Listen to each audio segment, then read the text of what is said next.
Chers amis, cette histoire est véridique, authentique et a été vécue par le Rav Douvi Ben Soussan lorsqu'il était étudiant en Israël. Alors un soir d'hiver, à Jérusalem, l'ami de Douvi, Shlomo, reçoit un appel téléphonique de son riche oncle d'Amérique. Il lui raconte avoir été contacté par un orphelinat à Hadera qui a besoin d'une aide financière. Alors l'orphelinat invite l'oncle de Shlomo à venir visiter leur institution et réfléchir à une aide éventuelle qu'il pourrait leur accorder. L'oncle explique alors à l'orphelinat qu'il enverra Shlomo, son neveu, en Israël déjà, et qu'il lui ferait part de ses impressions. Le lendemain, Shlomo invite son ami Douvi à se joindre à lui.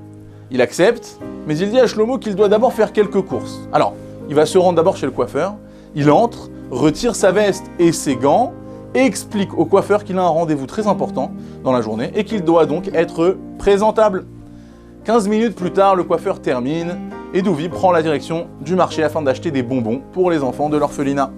Il achète 200 pièces de chocolat et les met dans la poche de sa veste lorsque, à ce moment-là, il se rend compte qu'il a oublié ses gants chez le coiffeur. Il fait très froid, mais il n'a pas le temps de retourner les chercher.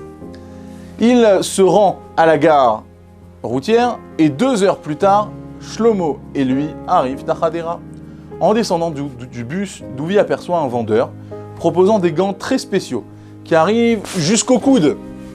Le froid intense incite Douvi à les acheter plutôt que d'attendre jusqu'à son retour à Jérusalem. Alors les deux amis se dirigent ensuite vers l'orphelinat où on les accueille très chaleureusement.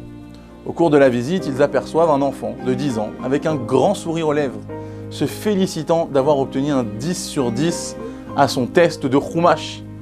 Alors curieux, Douvi s'approche du garçon, examine le test et en est très impressionné.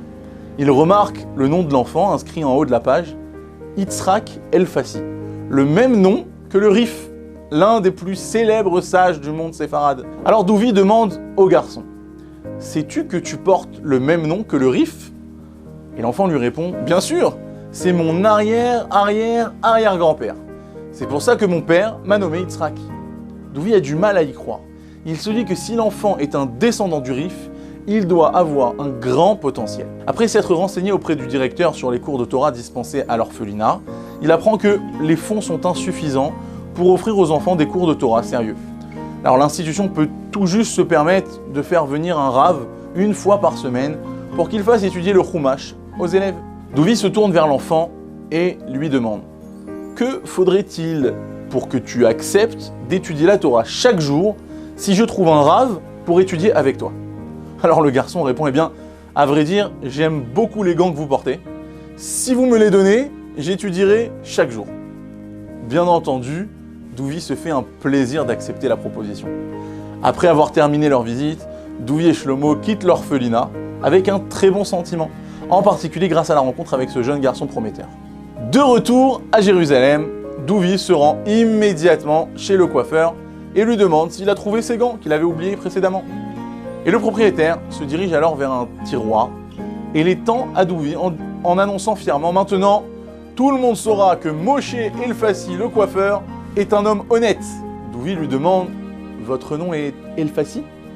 Avez-vous un fils ?» Alors, étonné, Moshe répond « Bon, je préfère ne pas en parler. » Mais Douvi insiste. « Je vous en supplie, c'est important. Avez-vous un fils ?»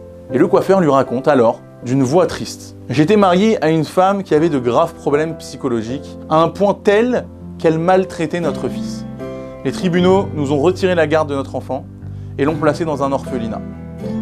Même après mon divorce, ils ont refusé de me dire où il se trouve. Cela fait maintenant 5 ans que je ne l'ai pas vu. » Douvi lui demande « Est-ce que son prénom par hasard serait Yitzhak ?» Étonné, Moshe répond à l'affirmative. « Oui. Mais comment le savez-vous ?» Douvi répond « Je l'ai vu aujourd'hui, à Hadera. Il est formidable et il réussit extrêmement bien. Il m'a montré un 10 sur 10 qu'il a reçu à son test de Chumash et il a accepté, figurez-vous, d'étudier la Torah tous les jours. » Moshe n'en croit pas ses oreilles. Après s'être remis de ses émotions, il remercie Douvi du fond du cœur et finit par s'installer à Hadera où il s'implique beaucoup dans l'éducation et dans la vie de son fils. Hachem a réuni l'enfant et son père par une succession extraordinaire d'événements, apparemment anodins. Douvi a été invité par son ami Shlomo à rendre visite à l'orphelinat. Il part se couper les cheveux. Il oublie ses gants chez le coiffeur. À l'orphelinat, il rencontre l'enfant de ce coiffeur qui n'a plus vu son fils depuis 5 ans. D'où il retourne chez le coiffeur qui bizarrement mentionne son nom complet avant, devant lui, ce qui lui permet d'organiser les retrouvailles avec son fils. Des événements qui nous apparaissent aléatoires et insignifiants sont en réalité des manifestations claires de la providence divine, qui guide nos pas et nous fait croiser ceux que nous sommes destinés à rencontrer. Bien que généralement cette réalité nous échappe, il arrive qu'Hachem nous montre son œuvre et comment des événements apparemment on ne peut plus quelconques dans notre existence nous ont été envoyés dans un but bien précis. Shabbat Shalom à tous.